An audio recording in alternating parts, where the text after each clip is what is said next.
Hola, ¿qué tal amigos inversionistas MX? ¿Cómo están? Bienvenidos nuevamente aquí a esta transmisión. Ahora, por fin, nuevamente, que se nos hace tener a nuestros amigos de GBM Plus aquí con nosotros. Estamos ahora con Miriam Acuña, ella es economista en jefe, perdón, de GBM Plus. ¿Cómo estás, Miriam? Buenas noches y bienvenida. Hola, Dani, muchas gracias. Pues un gusto estar con ustedes. Gracias por la invitación.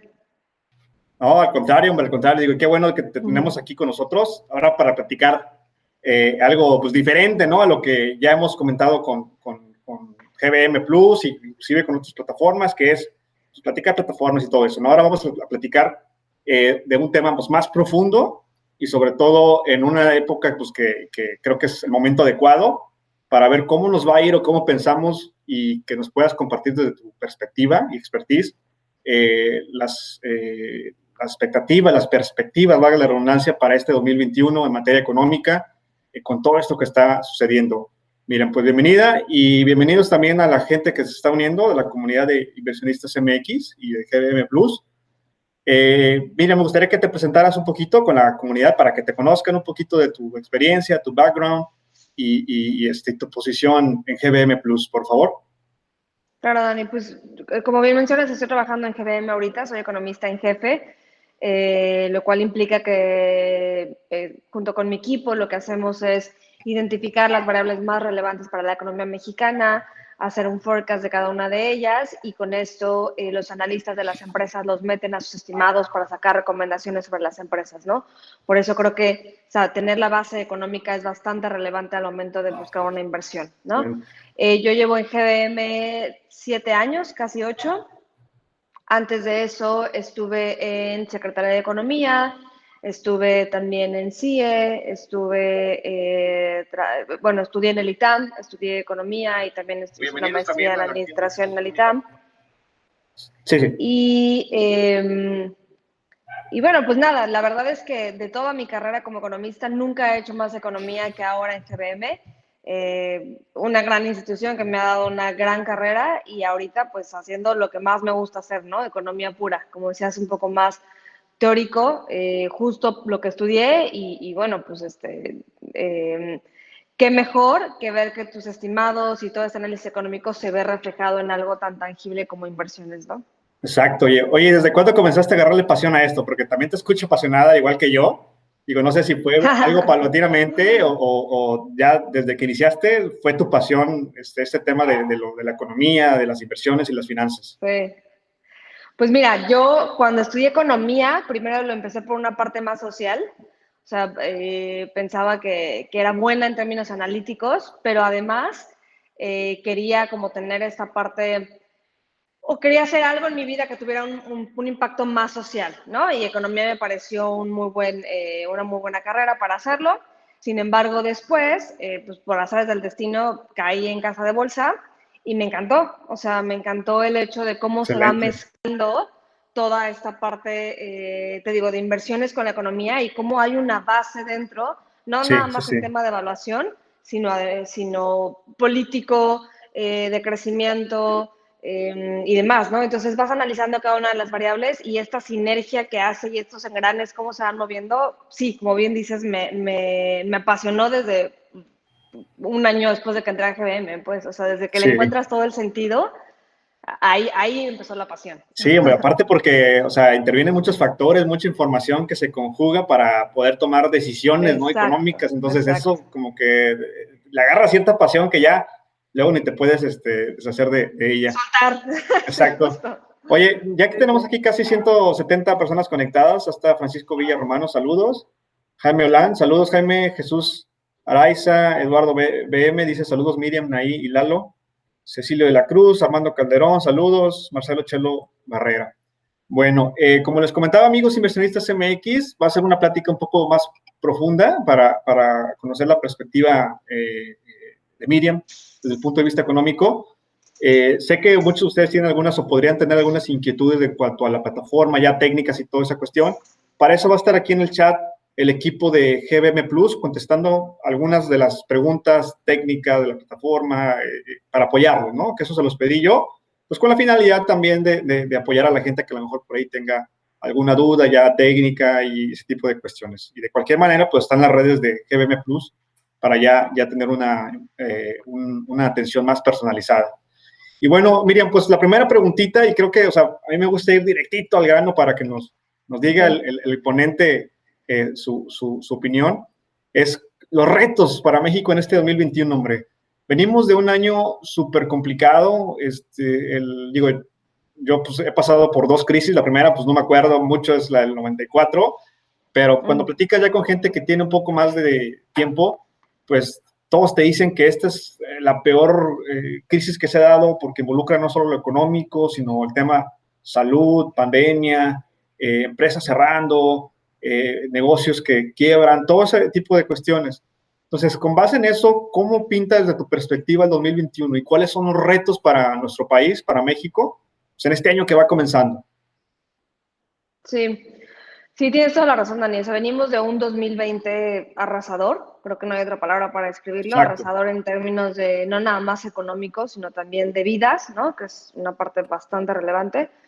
Y del 2021, desde mi punto de vista, va a ser o tiende a ser particularmente impredecible, ¿no? Hay muchos otros economistas que dicen, bueno, lo peor ya pasó, se espera claramente para este año una recuperación, pero lo que es cierto es que sigue habiendo COVID, efectivamente ya hay vacunas, lo cual es bastante positivo, pero para nuestro país en específico, uno de los factores o de las variables que van a generar mayor reto va a ser justo esta distribución en la vacunación, ¿no? Sí. Hemos visto otros países, por ejemplo Estados Unidos o Canadá, que incluso tienen contratos firmados de vacunación para un número de vacunas superior al de su población, ¿no? Claro. Entonces, eso hace un hecho que este año, y además por la eficiencia en la logística que tienen ambos países, es muy probable que para la primera mitad del año la mayoría de la población ya esté vacunada y entonces en la segunda mitad se tiende una recuperación. En México, como sabemos, las cosas tienden a moverse un poco más lento. Sí. Es cierto que México, hay que decirlo, ha hecho bien las cosas en cuanto a la contratación de diferentes vacunas, ¿no? Sí. A través de la Secretaría de Relaciones Exteriores, ha buscado contratar diversas vacunas, Pfizer, Moderna, CanSino Bio, y ha buscado ser parte del proceso no nada más de producción, en el caso de la de Moderna, sino también ha buscado ser parte del proceso en las fases de vacunación Sí. para entonces tener un acceso mucho más rápido a esas vacunas, ¿no? Más Sí. recientemente vimos que está buscando un contrato con la vacuna rusa y Sí. por ende México en el tema de las vacunas pienso que lo ha hecho mejor que, por ejemplo, otros países de la región, ¿no? De Latinoamérica, Sí. como Brasil, por ejemplo, ¿no? Entonces, efectivamente vamos a tener, se están moviendo, ¿no? Para tener la mayor cantidad de vacunas posibles. Sin embargo, es un hecho que, como bien sabemos, en México la distribución puede ser un reto, ¿no? ¿Por qué? Exacto, exacto. Porque hay familias, bueno, hay poblaciones que están en lugares muy lejanos, hay gente, por ejemplo, que no se quiere vacunar, y además también otro de los retos que viene ligado a estos retos en la vacunación son las elecciones de 2021, ¿no? Bueno, de este Sí. año, mediados de año. Lo cual, dado que tenemos estas elecciones, que ahorita lo toco más a fondo, es probable que el proceso o en la distribución de la vacuna tenga cierto tinte político, lo cual Definitivamente. Sí, claramente hombre. pues no va a ser benéfico para una distribución de la vacuna. Entonces, Sí. el gobierno espera que para la primera mitad de este año el 70% de la población ya esté vacunada. Es un reto bastante fuerte, ¿no? Y Sobre que todo ese es porque el hemos mejor visto, escenario, ¿no? O sea, que ese es el mejor escenario de ellos. definitivamente, Sí. definitivamente. Y, por ejemplo, no se toman en cuenta los retos también externos, ¿no? Por ejemplo, una de las plantas principales de Pfizer cierra y entonces eso hace que México pierda 3 entregas consecutivas. Y no tiene Claro. nada que ver con el proceso de distribución interno del país o Sí. doméstico. Simplemente son factores externos que claramente van a salir, ¿no? Yes. Uh-huh. Bueno, y por ende nosotros seguimos bastante cautos en el proceso de vacunación de este año, que claramente se ve reflejado también en nuestro estimado crecimiento, que a lo mejor Sí. tocamos un ratito. Pero bueno, ese es uno de los retos, ¿no? La Ahí distribución de si la me dejas, vacunación. si me dejas también comentar tantito, digo, estoy totalmente de acuerdo con lo que acabas de decir, y sí coincidimos, y creo que muchos, la mayoría coincidimos en que el principal reto ahorita es la vacunación. O sea, así en dos palabras es la vacunación y lo que involucra el factor, pues, logístico, digo, no solo eso, sino también el de, como tú dijiste, gente que a lo mejor no se quiere vacunar, ese tipo de cuestiones, el tema cultural, el tema de educación. Pues vemos, por ejemplo, países como Israel que estaban presumiendo de que prácticamente están vacunando al 1% de su población por día. Digo, obviamente ellos son mucho menos que nosotros, ¿no? Pero también te habla, pues, de un tema de cultura, de educación. Luego está, como comentaste, el tema político, digo, siempre hay una situación, lamentablemente, y aquí somos apartidistas, ¿no? Pero pues hay que decirlo porque tiene que ver con la economía.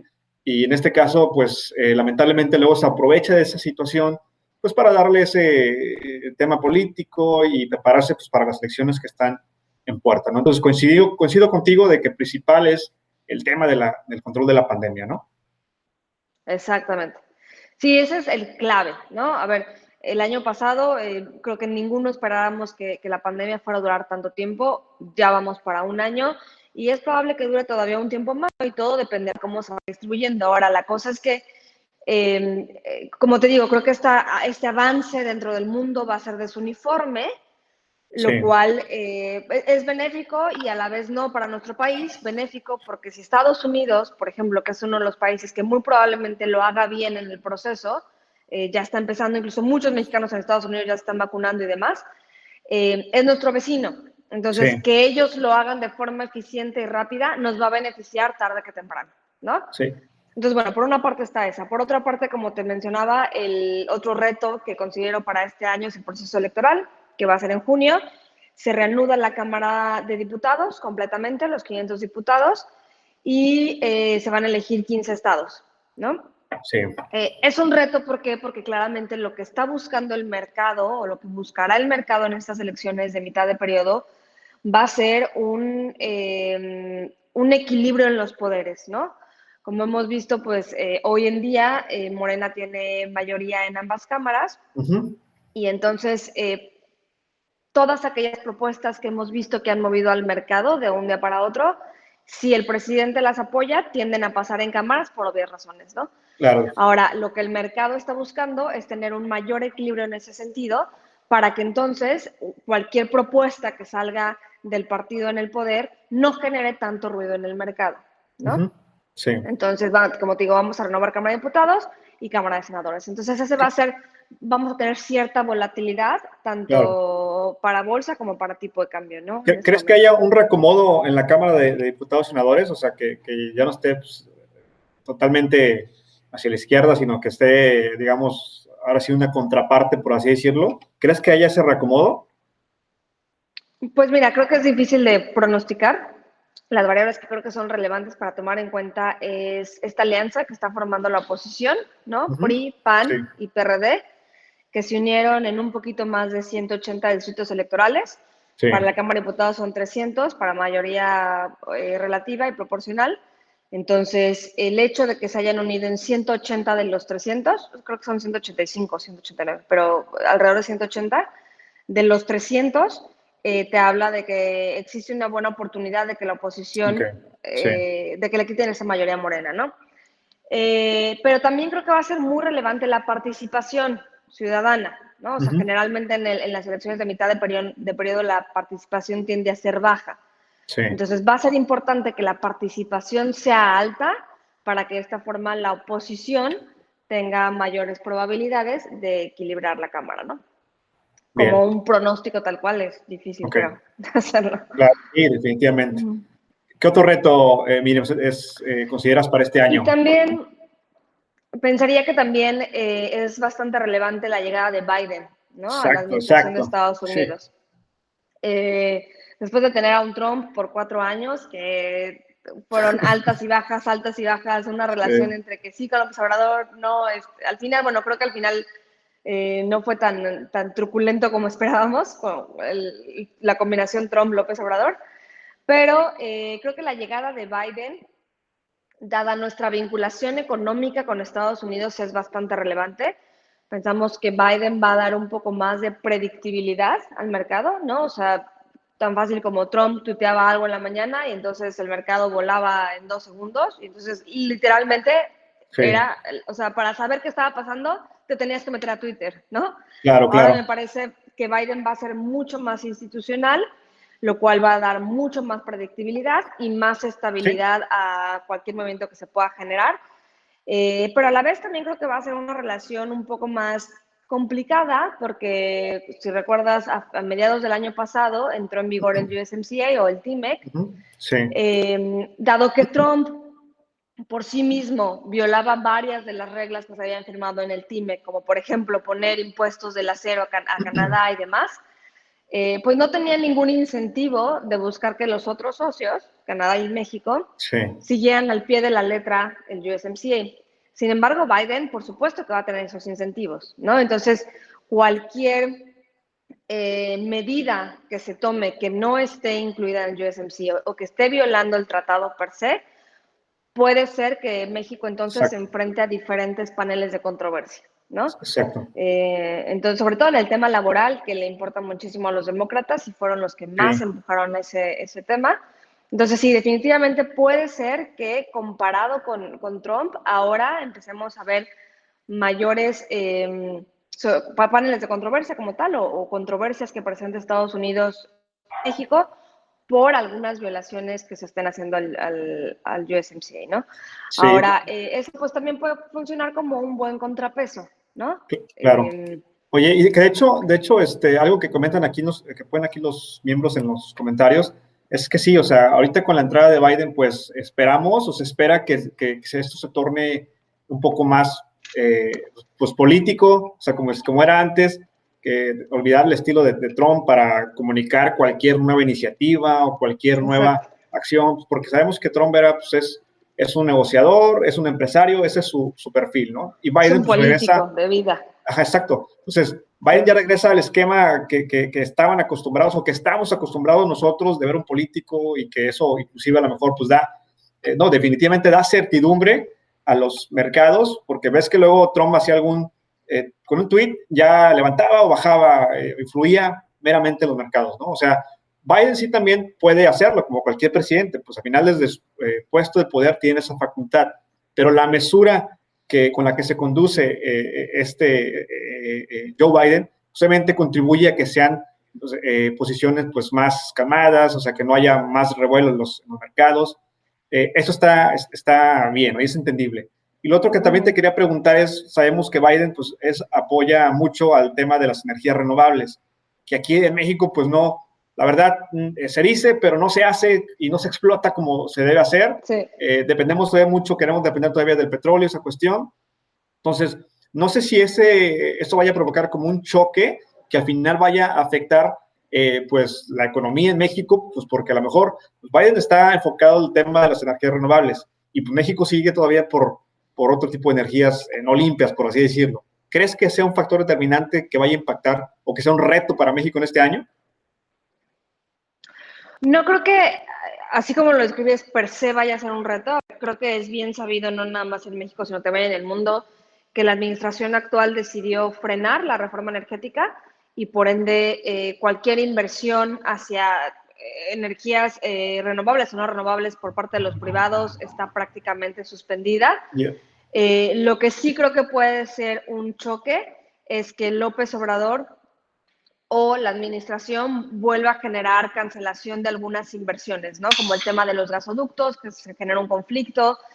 Si en ese tipo de decisiones están involucrados empresas de Estados Unidos, ahí sí puede generar un choque, ¿no? Claro. Veíamos antes de la salida de Trump, a mí me parece un poco extraño porque fue justo 2 días antes de que saliera Trump, tres de los miembros del gabinete de Trump escribieron una carta a la administración de México, entre ellos a Tatiana Cloutier, que es la nueva secretaria de Economía, pidiendo una mejor cooperación en energía específicamente y Claro. mencionando el memorándum que envió López Obrador el año pasado a los organismos autónomos pidiéndoles que fortalecieran a Pemex y CFE más allá de que a los privados, ¿no? Entonces, Sí. ahí fue como una señal de, ok, nosotros ya nos vamos, pero ahí les dejamos la carta, ¿no? Para la nueva administración que entra se ponga las pilas.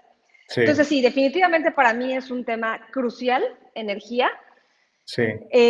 No necesariamente porque López Obrador no esté a favor de energía renovable o porque no se vaya a desarrollar en este sexenio energía renovable, sino más por el hecho de que pueda o no cancelar contratos con privados de empresas estadounidenses, ¿no? Ok, Principalmente. Pero como te digo, a la vez puede funcionar como algo positivo porque puede ser un contrapeso, ¿no? claro. Para las decisiones que tome la administración hacia adelante, sobre todo en tema de energía. Exacto, exacto. Bien, pues ahorita definimos y coincidimos en que los retos son vacuna, las elecciones de este año, el tema de Joe Exacto. Biden que entra también como presidente, que ya entra como presidente, y lo de las energías renovables. ¿Algún otro factor o reto importante para este año, Miriam, antes de pasar al siguiente subject? Creo que serían los principales, pero también mencionaría que además de que no solo son retos, ¿no? Sino también son oportunidades, justo por lo que decíamos en varias de ellas, ¿no? Por ejemplo, con la administración de Biden está pendiente la aprobación de un estímulo fiscal bastante fuerte que los demócratas incluso traen Sí, sí, pues, quieren tener más fuerza en ese apoyo fiscal y claramente a México eso le beneficia. Lo hemos visto en el resultado de las remesas del año pasado, es básicamente por apoyo fiscal de Estados Unidos. Manufacturas, construcción, si vemos el desglose de las actividades, la mayor parte de las que está creciendo está ligada al sector externo. Y entonces la llegada de Biden, lo cual implica más o menos un mayor apoyo fiscal, entonces eso es benéfico para México. Lo mismo las elecciones son una oportunidad para generar nuevos contrapesos uh-huh. y bueno, pues sí, me parece que son esos los tres más importantes. ¿Y cómo ves la parte de que ahorita con la reactivación de la economía, digo que algunos estados volvieron a semáforo rojo, y luego ya aparentemente ya naranja, y ya hay como una reactivación, cierta reactivación paulatina de la economía, o sea, ya hablando internamente aquí en México? ¿Cómo ves ese reto, Miriam? O sea, de empresas que a lo mejor no lograron sobrevivir, empresas que todavía subsisten, pero que están a una cuarta parte de su capacidad operando por las restricciones que hay. Eso obviamente pues ralentiza la economía, ralentiza el consumo y pues nos impacta a todos. Ese definitivamente creo yo sería un reto. Digo, no sé qué puedas tú rescatar de ese punto, que al final sí impacta pues, en la economía y el bolsillo de todos nosotros los mexicanos. Sí, por supuesto.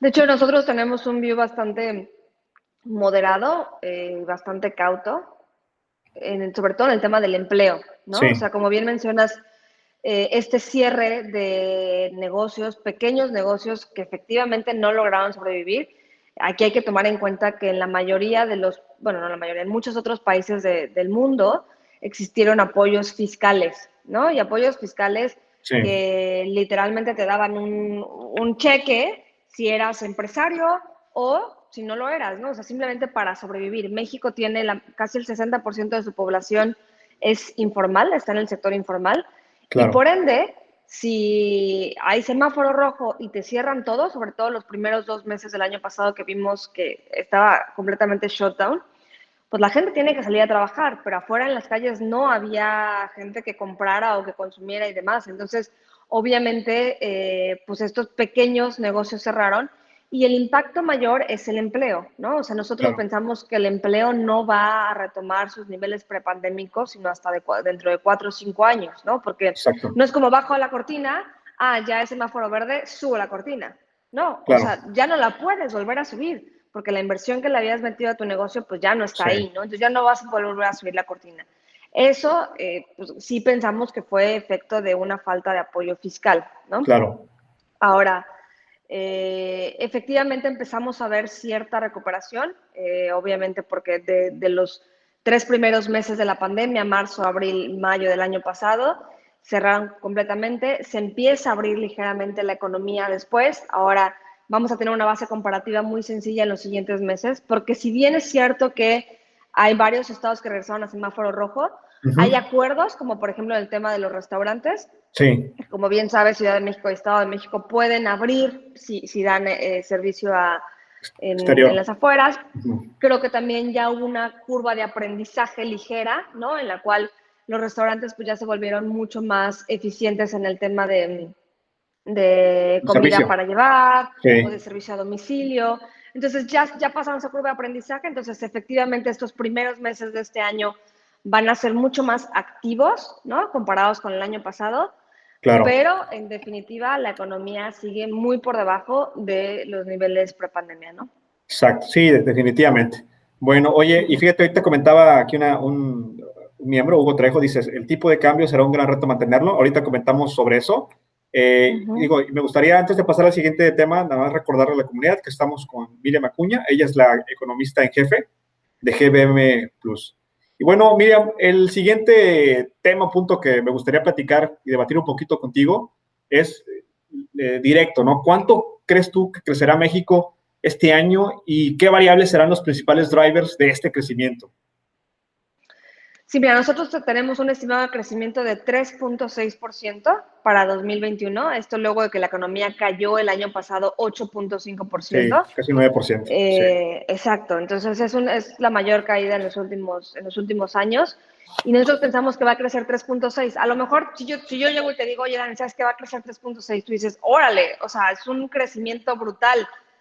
Pues no, ¿no? Porque vienes de una caída y por eso es importante mencionarlos juntos, Sí, porque vienes de una caída de 8.5%. sí, Entonces, este 3.6% quiere decir que en términos reales sí, sigues estando por debajo de cero, exacto. O ¿no? sea, sigues como el agua, Entonces, ¿no? O sea, caíste el agua y sigues acá, creces. medio que vas a salir, pues estás creciendo, Ajá, exacto, estás exacto. pataleando, Sí, pataleando, pataleando, pero no terminas de salir, ¿no? exacto. Entonces, sí, efectivamente, pensamos que va a crecer 3.6 y que principalmente este crecimiento va a estar impulsado por el sector externo. Como te decía, principalmente el impulso de Estados Unidos va a hacer que algunas variables del consumo, como las remesas, o de la parte industrial, como manufactura, construcción, Sí. se jalen un poco por la parte del sector externo, ¿no? O sea, si Ok. tú ves la ecuación del PIB, te vas a dar cuenta que lo que va a estar creciendo más van a ser la parte de exportaciones, ¿no? Sí, sí, sí. Sin embargo, todos los demás van a tener un crecimiento súper, súper, súper bajo y nada más crecimiento porque van a tener una base comparativa negativa, ¿no? Sí, Pero, por ejemplo, en consumo, como bien decíamos, pensamos que si la vacuna tarda todavía tiempo en distribuirse a la mayoría de la población, pues entonces prácticamente la mitad de este año, la primera mitad, va a estar todavía rezagado el consumo. Ojalá que efectivamente durante la primera mitad el 70% de la población esté vacunada y así tienes una segunda mitad un poco más exacto. activa, Sí, pero se ve complicado. Con la inversión pasa algo similar, o sea, creo que podemos tener inversión ligada al sector externo, pero por otra parte vamos a tener las elecciones, que era otra de las variables que mencionábamos, y entonces eso genera cierta incertidumbre en lo que puede pasar sí, después, ¿no? claro. Entonces creo que los inversionistas van a estar esperando ese Exacto. resultado para entonces Sí, pues entrarle de lleno, ¿no? sí, ahí creo Eh, también, si me permites apuntar, sí, sí, Miriam, sí. un buen driver para poder estimar el crecimiento, si es que se da, es eso, precisamente la inversión extranjera, o sea, que pues, la hemos padecido recientemente. Entonces, si ahí a lo mejor, independientemente de las elecciones, ¿no? Si hay políticas económicas, digamos, atractivas para los inversionistas extranjeros, pues, obviamente esto hace que el país crezca, ¿no? O sea, y aquí me gusta comentar esto porque pues, obviamente nosotros como inversionistas, cuando inviertes en algo, es para que crezca tu dinero, tu Claro. empresa, el fondo donde estás invirtiendo. Entonces, hay que verlo de esa manera. O sea, si gente del extranjero pues, ve a México como una oportunidad de inversión, porque no hay mejor restricciones que impidan invertir o que hay una política que es atractiva para que yo pueda como extranjero ir a invertir en México, pues eso definitivamente va y puede contribuir a que sea una variable para el crecimiento de México en este año, ¿no? Claro, o sea, creo que la palabra clave es certidumbre, ¿no? El Exacto. inversionista está buscando certidumbre dentro del país al que decide invertir para entonces meter su lana, ¿no? Claramente han habido, como te decía, ¿no? Esta parte del Congreso es relevante porque hemos visto recientemente algunas propuestas, por ejemplo, la ley de Banjico, Sí, el tema de modificar la ley de Banjico, creo que a los inversionistas les preocupa mucho, sobre todo porque estás tocando la autonomía de un banco central. Más allá de que te sí, impacte o no directamente en tus inversiones, habla un poco del cambio de paradigma que puede haber dentro del país, ¿no? sí, Creo que en ese tema en específico, para cerrar la idea, López Obrador mencionó en alguna mañana era que no, que quería que se alineara mucho más a lo que está ajá, proponiendo Banjico, pero bueno, pues ese tipo de movimientos en las propuestas pues genera ruido. También, por ejemplo, el tema de los organismos autónomos, creo que va a ser algo que, sí, que va, que va a llamar la atención durante los primeros meses de este año. Sí. Hay que estar atentos a ver qué organismos autónomos sí se eliminan, cuáles no, bajo qué condiciones, Claro. etcétera, ¿no? Pues Entonces, fíjate que precisamente cuando Obrador tomó el poder, obviamente algo de lo que había como incertidumbre era si le iba a seguir dejando la autonomía al Banco de México, ¿no? Pues cuando uno de los primeros pronunciamientos que él hizo fue ese, o sea, que la autonomía seguía para Banxico y eso dio certidumbre a la comunidad inversionista. exactamente. Entonces, eso es lo que se busca, ¿no? Mantener esa certidumbre, dando la autonomía a las instituciones que por su naturaleza así deben de tenerlo. Exactamente.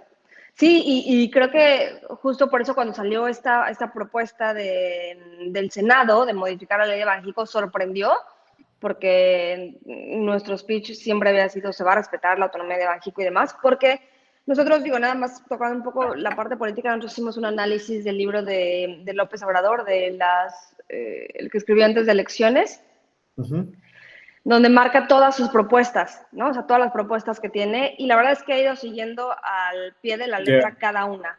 Sí. La única que no ha seguido hasta ahorita es la cancelación de la reforma energética. Si bien la suspendió y no ha habido ninguna inversión en ese sentido, esa no la canceló como tal, como dice en su libro.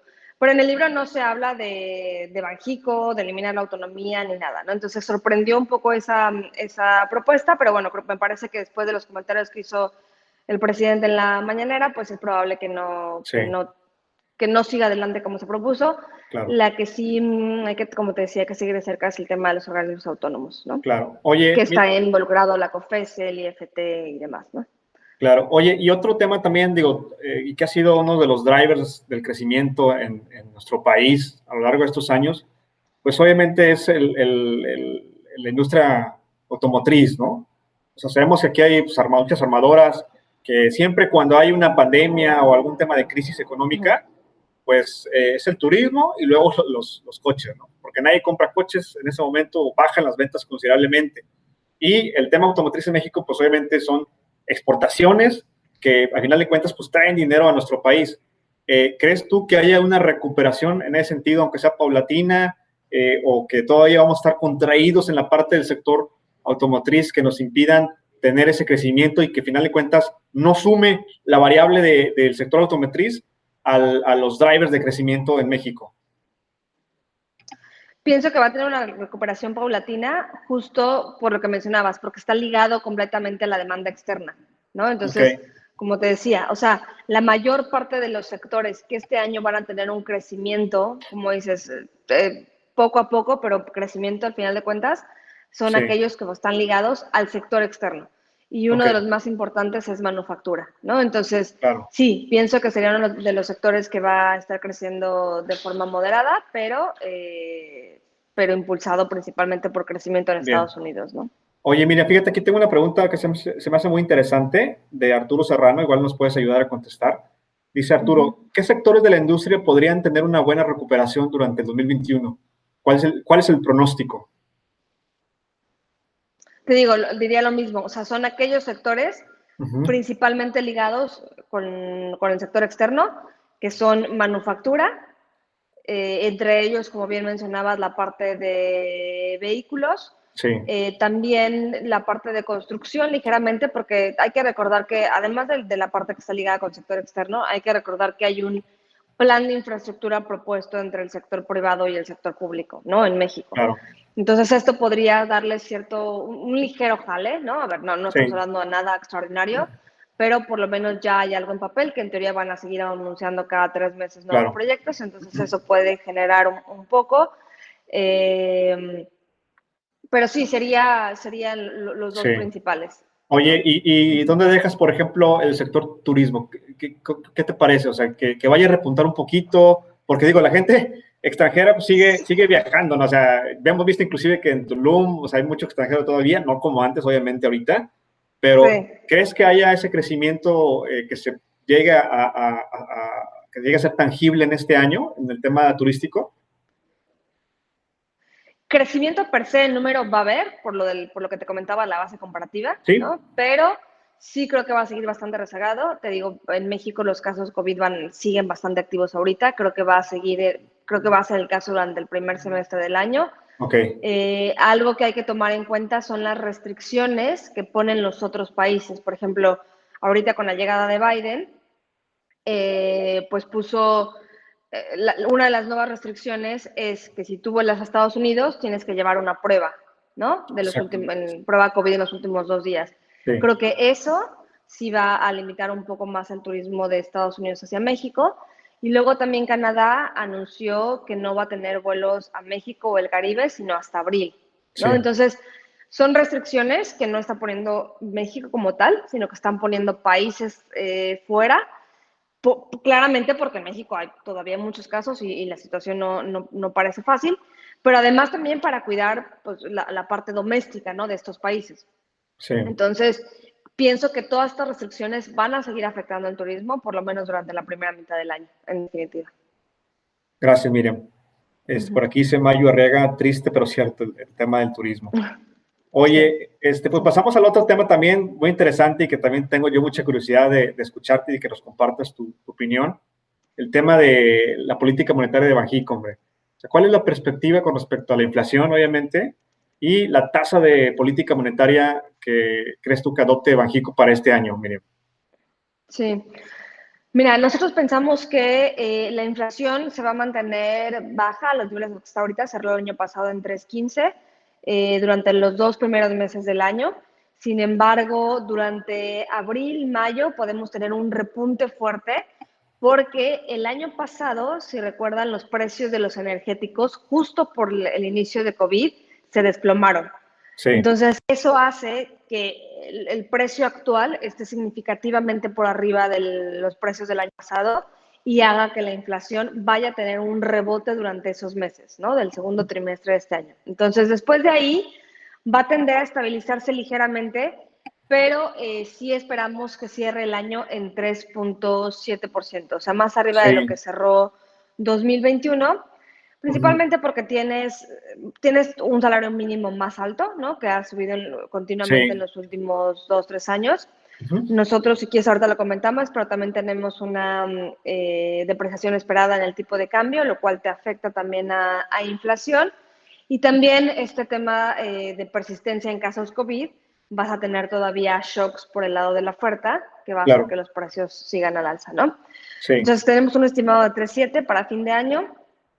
Y en cuanto a la tasa de Banxico, nosotros pensamos Oye, que... Miriam, nada más para terminar el tema de la Sí, inflación, que sí, me sí, gustaría dime, dime. apuntar y preguntarte, o sea, sí, yo también he visto que lo que se comenta es que anda entre 3.6, 3.7 la Uh inflación -huh. esperada para este año, ¿no? Mi pregunta aquí sería, digo, yo he visto otros años anteriores donde no ha habido crisis y la inflación ha sido inclusive más alta, ¿no? O sea, más alta me refiero al 4%, 4.1%, si no me equivoco. O sea, ¿a qué crees que se deba? O sea, que la inflación que estamos esperando ahorita para este año sea más contraída, más baja, que en otros años que hemos tenido un poquito o ligeramente más arriba de lo que se está proyectando para 2021, desde tu perspectiva. Creo que justo algo que hay que tomar en cuenta, que va relacionado con la siguiente pregunta que me habías hecho, es la parte de política monetaria, ¿no? Ok, Si te fijas en otros bancos del mundo, las tasas reales ya son negativas, ¿no? Cosa que sí, no pasa ahorita con Banxico. sí, Banxico empezó este ciclo de bajas en una tasa de superior a 8%. Y 8.25%. ha ido bajando de forma muy, muy, muy, muy, muy cautelosa. De hecho, Sí, han habido varias críticas justo hacia Banxico porque muchos piensan que dada la desaceleración económica y la caída y demás, debería de bajarla más. Yo creo que desde mi punto de vista es positiva esta cautela que ha tenido Banxico, ¿no? sí, Sobre todo porque justo no quiere que se vote la inflación, sobre todo en un momento de crisis. sí, Imagínate con una inflación alta, entonces ya tendrías un efecto ahí bastante complicado. Pero pienso que ese es uno de los principales factores, el que Banxico ha sido bastante resiliente o bastante cauto en cómo va bajando la tasa. Entonces, si lo ves en términos sí, internacionales, Banxico claro, tiene una tasa todavía real positiva y de hecho hemos tenido conversaciones con gente con subgobernadores de Banxico y, por ejemplo, tanto Gerardo Esquivel como Jonathan Heath son la idea de más pensar fuera de la caja, ¿no? O sea, justo como claro, estamos en una crisis sin precedentes, que nadie se esperaba y demás, ellos optan por tener una tasa más baja, pero hay otros miembros del board que han sí, optado por justo, dado que es una incertidumbre mucho mayor a la de otros años, Claro, que ha generado muchísima volatilidad, eso te puede botar el peso en 3 segundos, ¿no? exacto. Entonces, justo quieren tener ese control, ¿no? Oye, y fíjate que, digo, nomás para poner aquí el comentario desde el punto de vista del inversionista, eh, y viendo específicamente la mirada del inversionista, ¿no? Que hemos visto Sí, sí, nosotros sí. cómo ha bajado la tasa de referencia de 8.25 a 4.25 en un año, un poquito más de un año, que Sí, obviamente pues a las inversiones pues nos pega, ¿no? O sea, digo, sabemos que esto lo hace lo hace Banxico para incentivar el consumo, el crédito, toda esa cuestión, pero desde la perspectiva del inversionista, pues nos pega, porque en función de eso, claro. bajan también, pues, los rendimientos de los instrumentos que están ligados a la tasa, que son la mayoría, toda esa cuestión.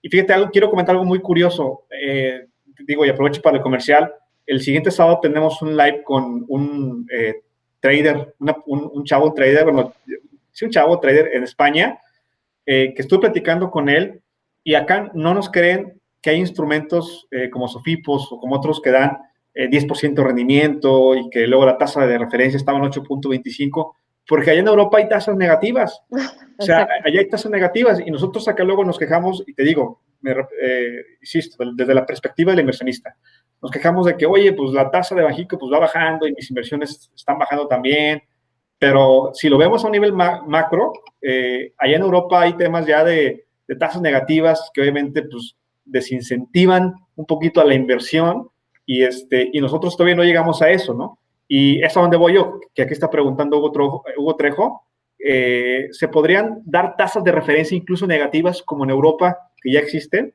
¿Qué piensas tú al respecto, Miriam? Mira, te voy a hacer el comentario que nos hizo Jonathan Heath, que es su gobernador de Banxico. Justo yo le hacía esa pregunta, ¿no? O sea, Banxico estaría pensando u optando por llevar la tasa real a terreno negativo, dada la desaceleración económica. Te doy la respuesta de Heath porque Heath es uno de los miembros más dovish de la Junta, ¿no? O Ok, sea, más dovish que optan por bajar sí, más. Y él ajá, lo que dijo es no, o sea, Banxico no es un banco que llevaría la tasa real a terreno negativo, sí, pero desde su punto de vista la tasa sí debería de llegar a cero en términos reales, ¿no? oh, Entonces, ok, ahorita hay que recordar, como te decía, que a finales de año la tasa llegó a estar, bueno, la inflación cerró el año en 3.15, entonces con una tasa de 4.25, pues tienes una tasa un poquito más de 1%, ¿no? Lo cual claro, es bastante atractivo en términos comparativos con el resto del mundo. Ahora, en gran parte por eso, nosotros estamos pronosticando una inflación de 3.7 con una tasa de 3.75. O sea, 2 bajas más de Banxico, de 25 puntos base, porque de ok. esa forma tendrías una tasa real prácticamente en cero, ¿no? O sea, Entonces, para este año le nosotros ves tú dos bajadas más en la tasa de referencia. 2 bajas más Ok, con una inflación con riesgos, o sea, en 3.7, que incluso tiene riesgos sí, a la alza por el tema sí, o sea, incluso, por ejemplo, si la vas, regresando un poco al tema de inflación, perdón, si la vacuna de COVID eh, fluye de manera correcta y demás, pues entonces eso va a implicar mayor demanda de bienes y servicios y por ende un alza de precios y demás, ¿no? ujú, Ahora también hay mayores costos laborales, lo cual te puede dar mayor inflación y demás. Entonces, sí, traemos 2 bajas más con una inflación de 3.7, lo cual te llevaría a una tasa prácticamente en cero real, ¿no? claro. A fin de año. Es Y interesante, fíjate. justo, o sea, Sí, adelante, perdón. no, Perdón. y justo va en línea con lo que nos decía Jonathan Heath, ¿no? O sea, el que es uno de los miembros más dovish, justo no ve la tasa en terreno negativo, sí la ve en cero. Sí, Y aquí hay que tomar en cuenta que la junta es de 5 miembros. Está Gerardo Esquivel, Jonathan Heath, Díaz de León, Irene Espinosa. Irene Espinosa ya se volvió como más hawkish. sí. Y va a entrar, bueno, ya entró Galia Borja. Su Ujú, primer votación es la de febrero 11. Galia Borja trabajó muy de cerca con el gobierno de López Obrador cuando estuvo en la Ciudad de México y ahorita pues era tesorera, ¿no? Entonces, puede ser que entre con un perfil también dovish, ¿no? sí, Entonces eso hace que efectivamente se refuerce el punto de que puede ser que la sí, lleven a cero en términos claro. reales. Sí, yo también había considerado que definitivamente había un par de bajones más en la tasa de referencia. Digo, yo personalmente no lo vislumbraba a cero como comentas o como tienes tú esa información de fuentes, pero pudiera darse, ¿no? Pudiera darse. Pero definitivamente de que va a haber bajadas ahorita en la tasa, pues porque todavía no estamos bien, o sea, necesitamos o se necesita mover al mercado, incentivar el consumo, y precisamente eso es una de las funciones o de las razones por las cuales se ajusta la tasa de referencia a la baja, ¿no? Exactamente. Sí, o sea, tienes dos fuentes, ¿no? O sea, tu inversión productiva o tu inversión, que es la que la gente que nos escucha generalmente hace, ¿no? La inversión en bolsa. Una Claro, tasa mayor te beneficia la inversión en bolsa, pero te afecta la inversión productiva porque la gente prefiere sí, sí, ahorrar sí, a gastar. Lo que está exacto, pasando ahorita en la economía es que los hacedores de política monetaria y de política fiscal en claro, general lo que buscan es que la gente gaste. Por exacto, ende se necesita una sí. tasa menor, ¿no? Exacto, y ahora también te platico la perspectiva de nosotros como inversionistas y también para la comunidad. Cuando hay ese ajuste en la tasa de referencia a la baja, pues obviamente hay instrumentos que al principio a lo mejor parecían atractivos para nosotros por el rendimiento que ofrecían y pues gradualmente van dejando de serlo. ¿Y qué haces? Pues tienes que reestructurar tu Exacto. portafolio pues para a lo mejor, sí, para definitivamente buscar generar mayor rendimiento con él, con tus inversiones y los instrumentos que al principio te parecían bien, como CETES u otros, dejan de serlo y te agarras y te cambias inclusive tu perfil, pasa de ser conservador a un poquito más moderado o casi arriesgado en instrumentos que te dan mayor rendimiento y porque pues buscas que tu dinero te siga generando más dinero, ¿no? Entonces, también es interesante conocer cómo además que el ajuste a la baja de la tasa de referencia genera todo esto que estamos platicando y el objetivo por el cual se hace, pues también la perspectiva del inversionista es inclusive cambiar tu perfil de inversionista y reestructurar tu portafolio en la búsqueda de mayores rendimientos para tu capital, ¿no? Claro, exacto, hay que buscar adaptarse, ¿no? A cómo se va Exacto, moviendo. Por eso es tan interesante, ¿no? Porque vas viendo todas las variables económicas y de esa forma puedes decidir si continúan los instrumentos que estás usando ahorita o no, ¿no? exacto, exacto. ¿Algún otro punto antes de pasar al siguiente tema, Miriam, sobre la tasa política monetaria de Banxico? ¿Algo que quieras agregar? Ujú. ¿No? No. Pasamos al siguiente tema también vital, y este es sobre el tipo de cambio. Ahora sí, Miriam, ¿cuál es la expectativa? Ahorita, digo, no chequeé hoy, se me pasó, pero creo que andamos en 20 pesos Ujú. por dólar. Sí. ¿Cuál es la expectativa para 2021? ¿Cómo piensas tú que cierre este año y que se comporte durante todo este año? Sí. Mira, justo la verdad es que creo que el tipo de cambio sorprendió a la mayoría de los analistas y de la gente a finales del año pasado, ¿no? Sabimos que se apreció significativamente, principalmente por un buen resultado en en las elecciones de Estados Unidos, ¿no? También lo que te mencionaba de las buenas noticias contra la vacuna del COVID. También el hecho de que Banxico tenga una tasa bastante atractiva, pues hizo que el dólar cerrara a niveles de 19 el año pasado, ¿no? Ahora, nosotros tenemos una expectativa para este año, cierre de año, de 21.50. Ok, Estamos arriba de consenso. O sea, consenso trae un tipo de cambio, me parece, de 21.30, algo así. 20.80, 21. Sí, Ah, un sí, poquito más bajo que nosotros. sí, Sí, creo que está bueno, en 20.80, 20.90, ¿no? ok, Bueno, digamos que el rango está entre 20.80 y 20. Hay algunos patrones hasta en 23, ¿no? sí, Pero el consenso más o menos está en 21, ok, digamos. Entonces, nosotros estamos un poco más arriba porque pensamos que este año van a haber varios factores que van a generar cierta volatilidad. Por ejemplo, como te mencionaba, vamos a tener las elecciones de mitad de periodo, pero también algo muy importante es lo que también ya mencionábamos, que es el tema de las bajas en la tasa de Banxico. Si sí, bien tenías una tasa todavía muy atractiva y positiva, el hecho de que se estén previendo más bajas, pues puede hacer que ya no sea tan atractiva la tasa y entonces eso presione un poco más el tipo de cambio a una depreciación. Una recuperación más frágil de la esperada puede ser un factor.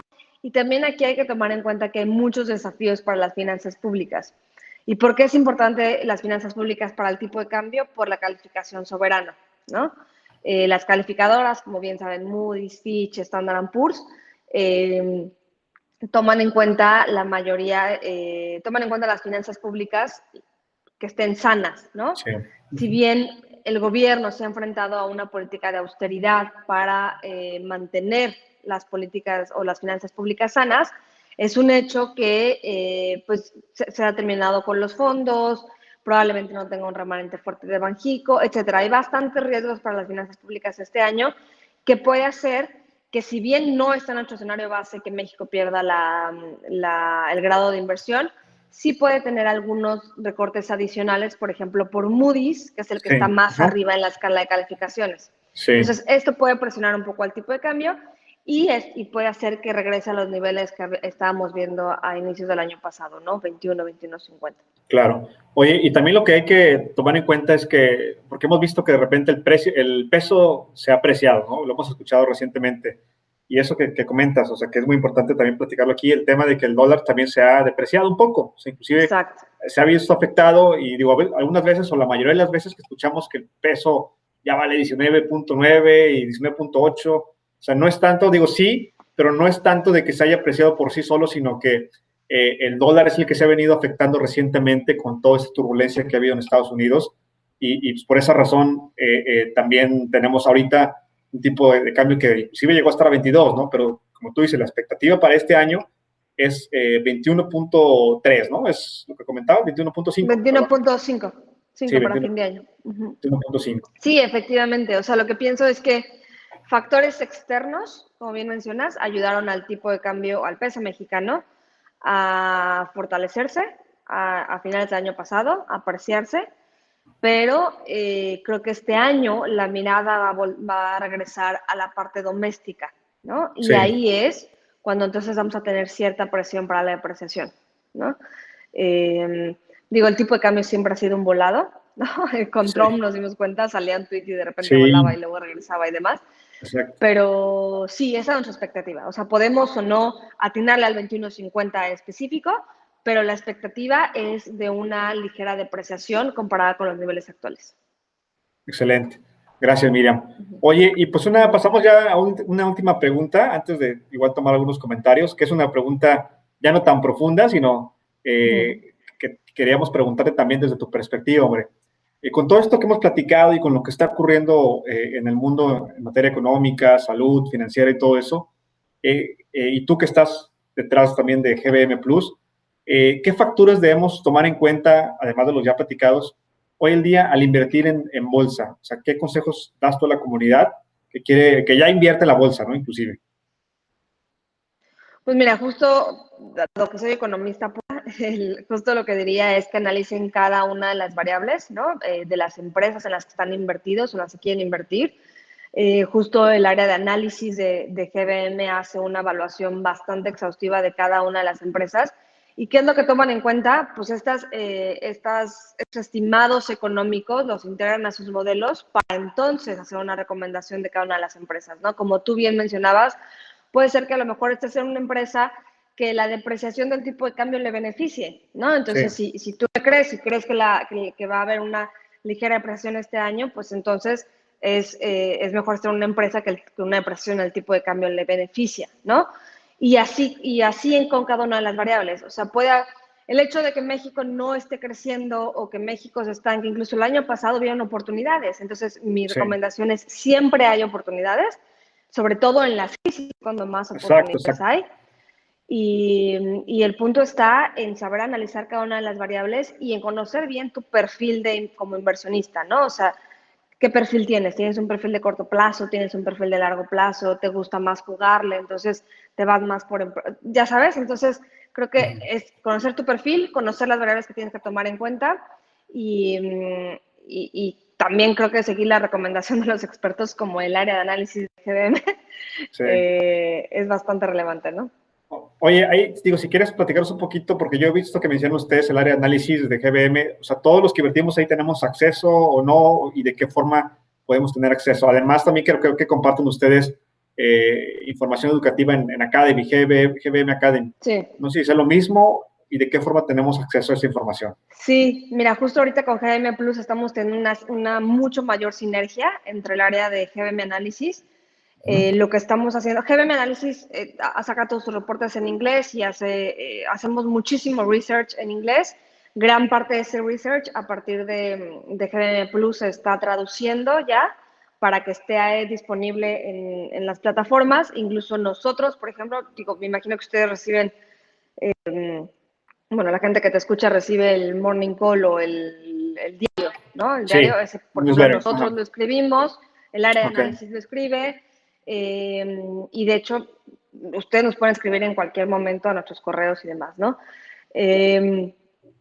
También justo hoy hubo un foro abierto para usuarios de GBM Plus con el director de análisis, etcétera, ¿no? O sea, siempre lo que está buscando GBM Plus ahorita es tener mucho mayor contacto con sus usuarios y que tengan acceso, como bien mencionas, a todo este análisis que se hace en el área de análisis específicamente, ¿no? Y se está haciendo una sinergia súper fuerte en la parte interna.